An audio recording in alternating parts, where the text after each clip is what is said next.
नमस्कार।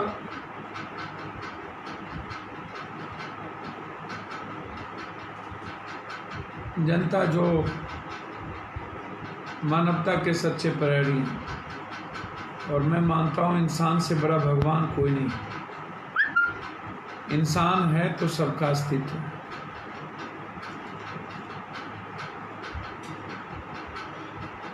स्थिति इतनी बुरी है कि आप कल्पना नहीं कर सकते हैं। मैं उस पर पहले आना चाहूँगा। भैया, आप लोगों के पास मोबाइल है ना, तो मोबाइल पे SMS या व्हाट्सएप करने आता है ना। नीतीश कुमार जी के ट्वीट में जाइए और SMS में जाइए, उनसे पूछिए कि नीतीश जी, आप, मोदी जी,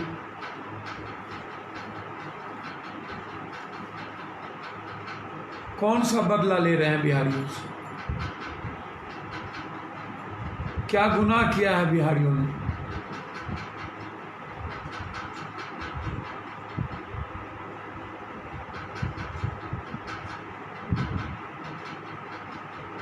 कब तक आप छल करेंगे? कब तक आप ठगेंगे?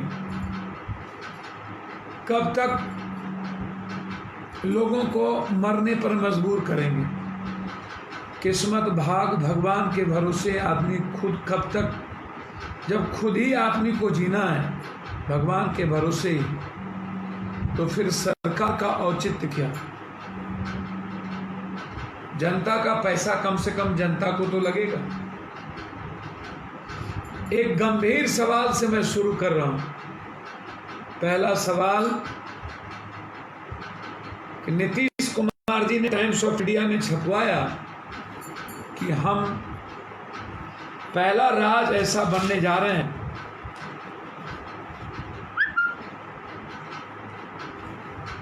जो आशा वर्कर के द्वारा,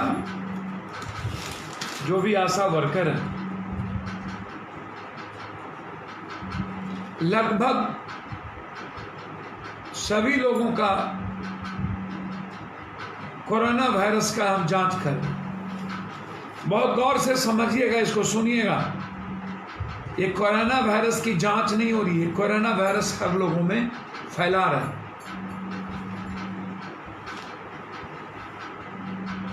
ये थर्मामीटर, एक थर्मामीटर आशा को दिया गया, और उसी थर्मामीटर से चाहे कांख में लगाएं चाहे मुंह में, हम लगभग लोगों की जांच करना चाह रहे हैं आशा वर्कर के द्वारा। जबकि पूरी दुनिया में डिजिटल थर्मामीटर दूर से हर जगह वो लगाएंगे तो कोरोना वायरस या बीमार जो लोग होंगे वो बचेंगे या मरेंगे? पहला सवाल। और ये टाइम्स ऑफ इंडिया में छपवा दिए। कोई दलाल टाइप के इनके लोग होंगे, छपवा दिए। इनकी सरकार एडवर्टाइजमेंट देती है, पैसे के बदौलत छपवा दिए। यदि ऐसी बात नहीं है इनके पास, मैं नीतीश बाबू की सरकार को चुनौती देता हूं, कितने डिजिटल थर्मामीटर हैं आपके पास? और जब अरविंद केजरीवाल जी ने कल भी, और कई स्टेट के मुख्यमंत्री ने कहा कि व्यक्ति के पास कोरोना वायरस का कोई सिम्टम नहीं है, न खांसी, न बुखार, न जार, न गले में दर्द, न कुछ भी, उसके बाद कोरोना वायरस से वह व्यक्ति प्रभावित है, तो फिर जांच कहां रह गया? एक तो यह जांच गलत, खुद आप घरे घर कोरोना वायरस फैला रहे हैं। थर्मामीटर बिल्कुल गलत, सैनिटाइज नहीं हो रहा है, और बिना सैनिटाइज किए आप गलत काम कर रहे हैं। मुख्यमंत्री जी, पहले तो आप मजदूर को मारे भूख से और बेरोजगार करके, फिर आप यूथ को मारे बेरोजगार करके, फिर आप छात्र को मारे डिप्रेस और भूख से, उसके पहले, सबसे पहले मजदूर के बाद डॉक्टर और नर्स को मारे। बिना पीपी, बिना किट, बिना ग्लव्स, बिना किसी चीज के। उसके बाद आपने बिहार के किसान को मारा और आप कर्मचारी को मारा। इसीलिए मैंने कहा कि कौन सा गुनाह किया है बिहार। आपने आज ऑफिस खोल दिया, न सैनिटाइज है कहीं, जबकि केंद्र सरकार और सभी के ऑफिस और दुकान के आगे एक गेट है, वहां सुरक्षा भी है, सैनिटाइज करने का सब कुछ है। आपके कर्मचारी ऑफिस में कहीं सुरक्षा नहीं, सैनिटाइज करने का जगह नहीं, और कोई डिजिटल थर्मामीटर नहीं। अब जरा आप हमको बताएं, नीतीश बाबू आप क्या कर रहे हो? आपके पास जांच का कोई व्यवस्था नहीं। 11,000 जांच हुए, जबकि 1 करोड़ में कम से कम 1 लाख जांच होना चाहिए। अभी 11,000 हुए। एक दिन में 300 कुछ, मतलब 3,500 से ऊपर। 10 साल लग जाएंगे इनको कोरोना टेस्ट कराने में। मुझे इतनी कमजोर और निकम्मी सरकार दुनिया में कभी जितना मैं जनता ने मुझे आशीर्वाद दिया, जितना पढ़ा, जितना मैं जानता हूं, इतनी कमजोर निकम्मी सरकार मैंने नहीं देखी। हर चीजों में राजनीति, हर तरीके में। अरे नीतीश कुमार जी, आप नीतीश बाबू और सुशील बाबू आज कर्मचारियों के लिए और सबके लिए जब मंत्रालय खोल दिए तो आप क्यों नहीं गए? हमरा बिहार में तू नटवा, तोरा बिहार में हम नटवा। बस आप, सुशील बाबू और कुछ गिने चुने 1-2 पदाधिकारी, और सबका नाम हम जानते हैं। उसी से आप राज चला रहे हैं। आश्चर्य है। इसीलिए नीतीश बाबू इस थर्मामीटर को रोकिए, और मैं आग्रह करूंगा देश के, बिहार के सभी लोगों से कि थर्मामीटर से अपने बुखार का जांच मत कराइएगा। ये कोरोना वायरस पैदा करेगा।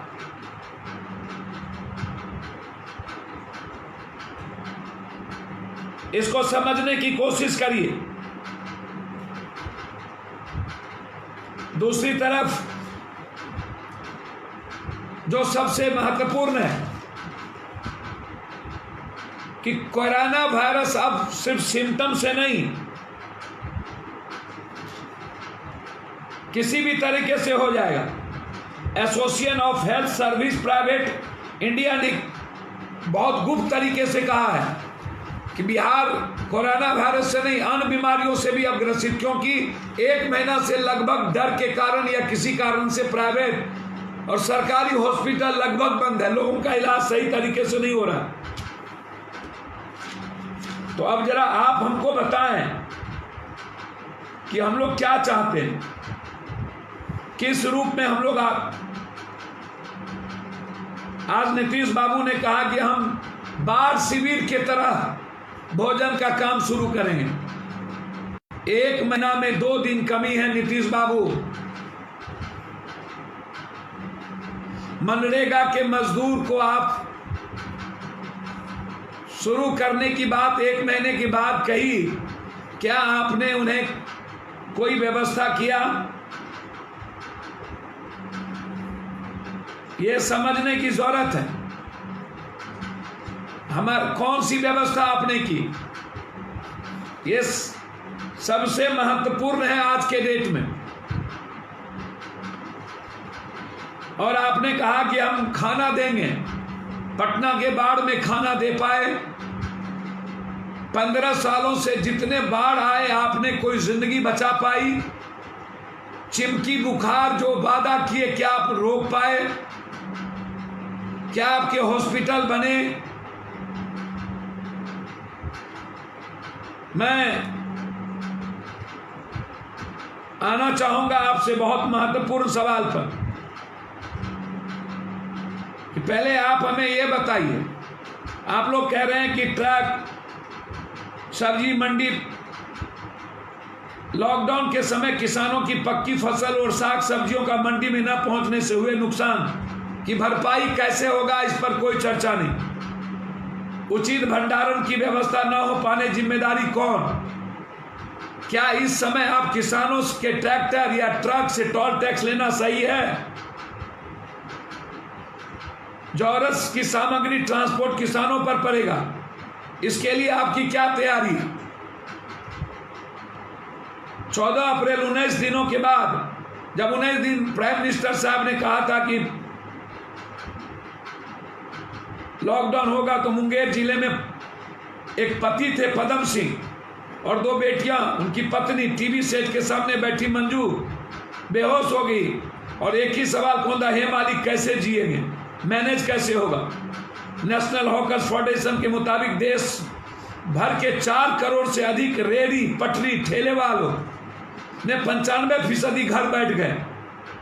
8,000 करोड़ रुपया दैनिक का टर्नओवर देने वाली या भारतीय अर्थव्यवस्था के हिस्से की पूंजी तेजी से बिखर गई। रेहड़ी ठेरी ठेला समझिएगा। फेडरेशन के महासचिव शक्तिमान घोष के मुताबिक अंडरवियर, गोलगप्पे, फल, सब्जी, मसाले, अनाज से लेकर मोबाइल एक्सेसरीज बेचने वाले इस सेक्टर से प्रत्यक्ष और प्रत्यक्ष रूप से, जैसे घरों में कारखाना चलाने वाले सप्लायर्स, छोटे किसान और दूसरे लोग जुड़े हों जो आज उस स्थिति में पहुंच चुके हैं जैसे उन्होंने अपने 5 दशक में कभी काल नहीं देखी। बढ़ोतरी का अनुमान बहुत आशावान मानते हुए वो मुल्क में बेरोजगारी की दर पर इशारा करते हैं। अर्थव्यवस्था का लेखा जोखा रखने वाली प्राइवेट संस्था centre for monitoring Indian economy CMI के मुताबिक फिलहाल 23% पर पहुंच गई। 1929 से आगे 10 साल तक चली विश्व की सबसे आर्थिक मंदी, जिसे ग्रेट डिप्रेशन के नाम से जाना जाता है। अमेरिका में बेरोजगारी की दर 24.9 1933 और भारत की अर्थव्यवस्था के रीढ़ हमारा किसान है। 60% जनता किसान पर निर्भर। GDP का 16% हिस्सेदारी कृषि की है। केंद्र की मोदी सरकार एक तरफ किसानों की आय दुगनी की दावा कर रही है, जो दूसरी तरफ साल 2019-20 के लिए कृषि विकास दर का अनुमान लगाया गया है 2.8। आर्थिक सर्वेक्षण 2019-20 में यह सामने आई। रिपोर्ट के मुताबिक 2016-17 में 6.3 था, 2017-18 में घटकर 5 हो गई और 2018-19 में विकास दर लगभग 2.9। यह आर्थिक सर्वे मंदी के पहले, इस महामारी के पहले आया। अब अनुमान लगाया जा रहा है कि किसानों की स्थिति 1.5 अगर विकास दर निर्धारित किए जाए तो पहुंच पाएंगे। इस समय किसान कृषि में होने वाली निवेश, जल संरक्षण, बेहतर कृषि पद्धतियों के माध्यम से बाजार तक पहुंच, कृषि और क्षेत्रों के बीच संपर्क। सर्वे रिपोर्ट के मुताबिक 70% ग्रामीण परिवार अपनी आजीविका के लिए मुख्य रूप से कृषि पर निर्भर। इसमें 82% छोटे और मझोले किसान। 2019-20 में कृषि अर्थव्यवस्था लगभग 3,30,47,187 करोड़ का अनुमान, जबकि भारत कृषि विकास दर 10 सालों में सबसे निचले स्तर पर। इस तालाबंदी ने कृषि को सबसे ज्यादा कमर तोड़ दिया। दोहरी मार किसान झेल रहा है का यह महीना है, आप सब भी जानते हैं। अब आप सोचिए अप्रैल महीने में क्या क्या होता है। सरसों, गेहूं, चना, मखाने, गन्ने की कटाई, ढेरों साग व सब्जियों की बुआई। इसी महीनों में किसानों के पास कुछ धन आता है जिसको आगे बुआई, बच्चों की पढ़ाई, अन्य कामों में लाते हैं। नई साग और सब्जियां मार्केट में पहुंचाने का सबसे सटीक समय। दूध की खपत भी किसानों की सबसे ज्यादा अभी होती है, पर कृषि की भागीदारी 16% अर्थव्यवस्था में, उसे इर्द गिर्द का उत्पादन चक्र चलता है। वह अगर जोड़ा जाए तो उसकी भागीदारी 50% हो जाती है। आइए बताते हैं उत्पादन चक्र क्या है। उदाहरण के तौर पर यदि किसान के यह साल 3 फसल होता है, गन्ना, गेहूं, धान, गन्ने के उत्पादन के बाद क्या क्या होता है, क्या फायदा है? चीनी के साथ साथ गुड़, शक्कर, सीरा व गत्ते का उत्पादन व उसके ऊपर की पत्तियों से घर के मवेशियों का पेट भरता है, जिससे दूध, दही, पनीर, मावा, मट्ठा जैसी वस्तुएं उत्पन्न होती है। अब सोचिए कि गन्ने से क्या होता है, एक गन्ने पर कितने सारे उत्पादन निर्भर हैं। इसी तरह गेहूं का सोचिए कि क्या होता है, धान का सोचिए। अब आप सोचिए किसान की सबसे बड़ी अस्थाई क्या है, कटाई और मड़ाई का काम अटका हुआ है। दूसरी तरफ आलू, प्याज, लहसुन आदि का भंडारण, ज्यादा खेती पिछड़ती जा रही है। उड़द, मक्का, पशु चारा और सब्जियों की बुआई में बीज, खाद और आवश्यक रसायन नहीं मिल पा रहा। सरकार कहती है कि बीज, खाद का रसायन दुकान हम खोल रहे हैं या कुछ जगह खोले, लेकिन गांव का किसान जब जा नहीं पाएगा कहीं खरीदने के लिए, स्थिति नहीं है, ट्रक जब निकल नहीं पाएगा, शहर तक पहुंचना मुश्किल है लोगों को, दुकानदार को सभी वस्तुओं की आपूर्ति हो पा नहीं रही है। जो खाद, बीज, रसायन आदि की दुकान ग्रामीण क्षेत्रों में है, वो लॉकडाउन से पहले भरपूर स्टॉक नहीं था, अब नया माल मिल नहीं रहा। ऐसे में खेती किसानों का लाभ काम लगभग है। बीज, खाद, रसायन की बिक्री पर मूल्य नियंत्रण की कोई इलाज सरकार का नहीं है। सबसे पहले इनको मूल्य नियंत्रण करना चाहिए, जो किसानों को सबसे ज्यादा मारेगा महंगे दाम पर। इस पर भी सरकार कुछ नहीं बोला, ना नीतीश जी ना नरेंद्र मोदी जी। सरसों की फसल जैसे तैसे खलिहान पर पहुंच गई या तो घर। गेहूं की कटाई का काम प्रारंभ अभी हुआ ही है। इस कार्य के लिए हार्वेस्ट और कंपाइल करने का प्रयास पंजाब या हरियाणा से सीजन प्रारंभ होने पर आया करते थे, जो अभी तक नहीं आया। जबकि कुछ स्थानीय लोग हार्वेस्ट और कंपाइन रखते हैं, लेकिन उसके चलने वाले ड्राइवर और ऑपरेटर बाहर से आते हैं, जो इस बार नहीं आ पाए। शहरों से हुए पलायन के कृषि मजदूरों की उपलब्ध गांव में हुई है, लेकिन जहां बड़ी खेती है वहां उनके द्वारा कटाई या कार्य समय पर पूरा नहीं हुआ। अब आप सोचिए,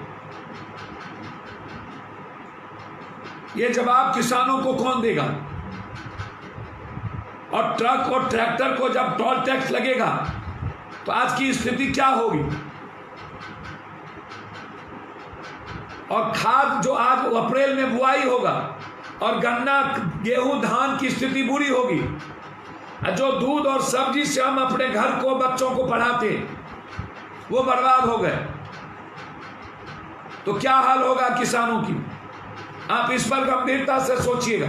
मैं डेली आपसे एक सवाल करता रहता हूं, और ये सवाल बहुत ही महत्वपूर्ण होता है, लेकिन मुझे लगता है कि हमारे यूथ और हमारे लोग जिसके पास सोशल साइट पर है, जब मैं कहता हूं कि आप कोटा के बच्चों के लिए मुहिम छेड़िए, लगातार आत्महत्या हो रही है। इस पत्रकार लोग जो दुनिया के सबसे गंदे दुष्ट नेताओं के बाद स्थिति पैदा कर रहा है। महाराष्ट्र की बात कभी उछालेगा, जहां आदिवासी और साधु के बीच में झड़प हुई, वहां भी ट्वीट करने की कोशिश किया गया। यह सवाल बन जाता है। कई बार मैंने कहा कि विधायक जी के बेटे आए तो क्या क्वारंटाइन हुआ, और क्वारंटाइन नहीं किया गया तो क्या उस पर केस हुए? वैशाली के एमपी गए तो क्वारंटाइन हुआ, पीएम सिंह गए तो क्वारंटाइन हुआ, लॉकडाउन के बीच नहीं हुआ। क्या हुआ? आपने मनरेगा मजदूर की बात कही, क्या उसको आपने मास्क और सब सैनिटाइजर की व्यवस्था की? क्या पूरे कर्मचारियों के कार्यालय को सैनिटाइज किया? क्यों मारने पर आप चुले हुए हैं? सारे घोटाले के पैसे, बाढ़ का पैसा घोटाला हुआ, पटना का पैसा घोटाला हुआ, आखिर क्यों?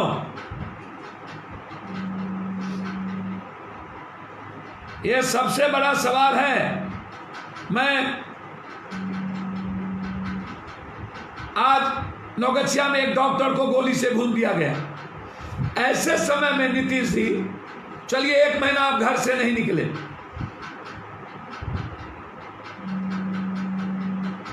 आप दोनों आदमी महान हैं। और तीसरा आपका जो कभी आपके साथ कभी किसी के साथ विपक्ष, वो भी महान है। जनता को किसी ने ठगा है नीतीश बाबू, आप और विपक्ष ने बहता, मैं खाना खिलाने को तैयार हूं, जमीन बेचना पड़े या घर, सब कुछ बेच दूंगा, आप जिम्मेदारी दीजिए, मैं भीख मांग करके खाना खिलाऊंगा, लेकिन मजदूरों को आप ले जाने की व्यवस्था करिए।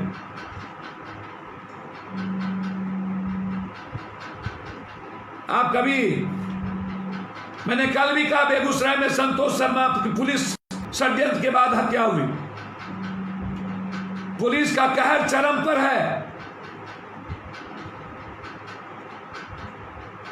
दोनों की न्यायिक जांच की आवश्यकता है। केंद्रीय मंत्री पर मारे गए परिजन संतोष शर्मा सवाल उठा रहे हैं। लॉ एंड ऑर्डर एक तरफ समाप्त, एक तरफ मारने की तैयारी, मजदूर, डॉक्टर, नर्स, कर्मचारी, नगर निगम, छात्र, मार दीजिए, सिर्फ आप और विपक्ष बचिए, अब कोई उपाय नहीं। बांझ जाने परसोती, क्या जानिएगा गरीब का दर्द, गरीबी क्या होता है, भूख क्या होता है, 6 रुपया 12 रुपया क्या होता है, पिल्लू वाला चावल क्या होता है, आधा पक पेट की रोटी क्या होता है, क्या पता सुशील जी आपको? हर चीजों को राजनीति का अवसर चुनना तो आप दोनों से सीखे। आप आरोप लगाते हैं, शुभ बाजे तो बाजे, चलियों बाजे। जो अपने घर के बगल में पड़ोसी को नहीं देख पाया, बाढ़ में मरने पर राजेंद्र नगर को छोड़ दिया, जिस राजेंद्र नगर ने सम्मान दिया। आप बात करते हैं बड़ी बड़ी, आपको मुंह नहीं है सुशील जी, मत बोलिए। कमजोर और कायर आदमी, दूसरों के भरोसे पर जीने वाला व्यक्ति को ऐसा नहीं बोलना चाहिए। मैं मानता हूं कि विपक्ष नाम की कोई चीज नहीं है। आज विपक्ष को मौका मिला था, अपनी जिंदगी अपने लुटे हुए पैसे को लगा देते, झोंक देते बिहार की जनता के लिए, प्रायश्चित करते पाप का, 15 साल के पाप का, जाति धर्म मजहब की बैरियर तोड़ देते और कहते मैं इंसान हूं। लेकिन सारे विपक्ष मजे ले, सत्ता पक्ष आनंद ले, कार्रवाई नहीं होगी, एसडीओ सस्पेंड नहीं होंगे, लीजिए मजे। कौन है मुख्यमंत्री, सुशील मोदी जी या आप? नीतीश बाबू वो दीन देवर नहीं, जो ये गरीब छात्र, किसान और कर्मचारियों की आप लोगों को जला राख कर देगी। मैं एक सुझाव देना चाहता हूं, वह सुझाव फिर कल 7 सुझाव मैंने दिए थे। यह सुझाव है मेरा, जहां छात्र रहते हैं उन सारे लॉज का किराया तत्काल रूप से सरकार वहन करे। दूसरा, जहां गरीब मजदूर रहते हैं उनके निवास का किराया सरकार व्यय करेगी और उनको न निकाला जाए, अन्यथा दंडात्मक कार्रवाई होगी। ऐसा आदेश शीघ्रता से जारी किया जाए, क्योंकि मुझे छपरा से सूचना आई है कि नेपाली मजदूरों को मकान मालिक ने घर से निकाल दिया। इन परिस्थिति में कहां जाएंगे? सभी किराना, सब्जी, फल एवं खाद्य सामग्री से संबंधित दुकानों को कम से कम रात 10 बजे तक खोलने की इजाजत। सारी दुकानें शाम 6 बजे ही बंद कर दी जाती है। इससे आम लोगों को भी कष्ट होता है, वहीं इस रोजगार में लगे लोगों को भी नुकसान होता है। पत्रकारों की भी सुरक्षा सुनिश्चित की जाए। जितने पत्रकार हैं उन्हें हेड सैनिटाइजर, मास्क, ग्लव्स मुफ्त में दिया जाए। रैंडम टेस्ट की आने पर उनका नियमित टेस्ट भी हो, क्योंकि आज ही मुंबई में 171 पत्रकारों का टेस्ट हुआ जिसमें 57 पॉजिटिव पाए गए। इसलिए पत्रकार और कर्मचारियों का टेस्ट होना आवश्यक है और जिस थर्मामीटर से आशा जांच कर रही है उसको रोका जाए और डिजिटल थर्मामीटर का उपयोग किया जाए। कोरोना वायरस खुद सरकार ना फैलाए। सबको मारने के बाद कर्मचारियों की जिंदगी को ना मारे। यह मेरा आपसे आग्रह है। और लॉ एंड ऑर्डर, जो अपराधी से ज्यादा कुछ पुलिस वाले खतरे बन गए हैं महिलाओं के लिए, गांव के लिए, समाज के लिए, इसको तुरंत इस प्रक्रिया को रोका जाए, यह मेरा आग्रह है। अंत में मैं पुनः कहना चाहूंगा कि हालात अच्छे नहीं हैं। 300 साढ़े 300 मात्र जांच हो रहे हैं। 10 साल लगेंगे 12 करोड़ लोगों की जांच। यह कहना कि होम टू होम जांच हो रही है, मैंने आपको बता दिया। आशा वर्कर बुखार और बुखार से कोरोना वायरस का पता अब नहीं चलेगा। सिम्टम चेंज हो गया है, तीसरे फेज में आए। यह राघोपुर और 2 जगह आपको आश्चर्य होगा।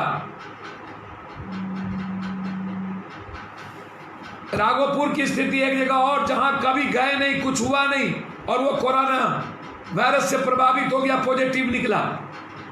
इसलिए बिहार के सारे अस्पताल को खोलिए, खुलवाइए और अन्य बीमारियों की जांच को गंभीरता से शुरू करवाइए जो स्थिति नहीं है। पुनः मेरा आग्रह है कि आप दिहाड़ी मजदूर और गरीबी रेखा से नीचे रहने वाले जो भी परिवार हैं उनको 10,000 रुपया अविलंब उनके जीने की व्यवस्था करें और कम से कम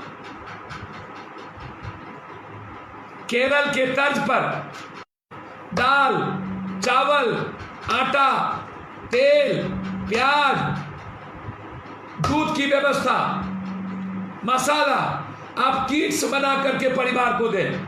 यह मेरा अंतिम आग्रह आपसे। किट्स बना के दें, खिचड़ी और पिल्लू खिलाने के लिए, और उसका पूरा पैसा जिस तरह पीडीएक्स लूटा जा रहा है उस तरह लूटने के लिए नहीं। अविलंब छात्र के किराए और मजदूरों के जहां रहते हैं किराए का व्यय आप करें। जो बिहार के हीरो पप्पू ब्रिगेड, युवा शक्ति सेवा दल और जो साथी लगातार 26-27 दिनों से काम कर रहे हैं उसको बधाई। मैं हाथ जोड़कर उसको सलाम करता हूं। पता नहीं ये हिम्मत युवा और छात्रों में कहां से आई। कोई मोटरसाइकिल बेच रहा है, कोई साइकिल बेच रहा है। बारे वाह, बारे नायक, बारे बिहार के हीरो। आज जरूरत है बिहार के गरीबों को खाना खिलाने की। आप हिम्मत से आगे बढ़ें। मेरे लिए यहां दिक्कत हो रही है, लेकिन मैं लगातार सभी जगह आदमी भेज करके खाना और पैसे, आज भी कई जगह राशन भेजवाया। साउथ एवेन्यू में सारे वीआईपी रहते हैं, सब कंप्लेन किया गया होगा और लोगों ने कहा बच गए पप्पू यादव। तूफानी यादव के भाई आ रहे थे, नहीं मिल पाए, मिल जाते तो खत्म।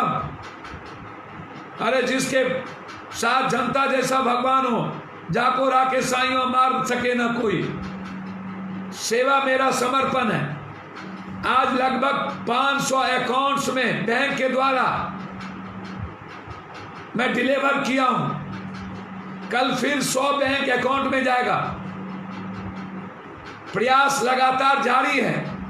हमारे मित्र लगातार हमारी मदद कर रहे हैं।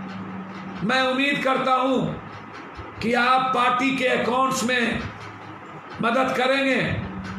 आपका मदद ही बिहार की जनता, मध्य उत्तर प्रदेश, झारखंड की जनता के गरीबों का निवाला बनेगा। प्लीज आप भागीदार बने, एक मुट्ठी दान गरीबों की मुस्कान में हिस्सेदार बनाइए। मैं आपसे आग्रह करूंगा, आप लगातार खाना खिला रहे हैं, यह नीतीश कुमार जी, आपकी सरकार बहरी, गूंगी, अनड़ी सब कुछ ना बने।